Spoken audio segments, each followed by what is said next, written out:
રાજકોટ અગ્નિકાંડને પગલે તંત્ર સફાળું જાગ્યું છે, ત્યારે અરવલ્લી જિલ્લાની 3 શાળાઓને ફાયર એનઓસી ન હોવાના કારણે સીલ કરવામાં આવી છે, જેમાં મોડાસાની 2 અને મેઘરજની 1 શાળાનો સમાવેશ થાય છે।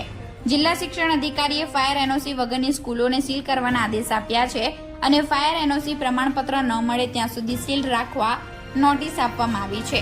Bureau chief Rakesh Zala, Gujarat crime news, Aravalli. Madam fire NOC ने लईने આવતીકાલથી જે શાળાઓ ચાલુ થાય છે, જિલ્લા શિક્ષણ અધિકારી તરીકે શું કાર્યવાહી કરવામાં આવી છે?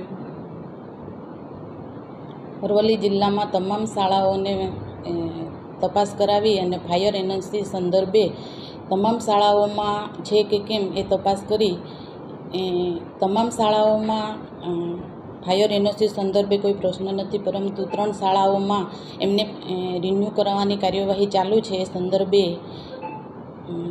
સીલ કરવા માટેની નોટિસ આપવામાં આવેલ છે।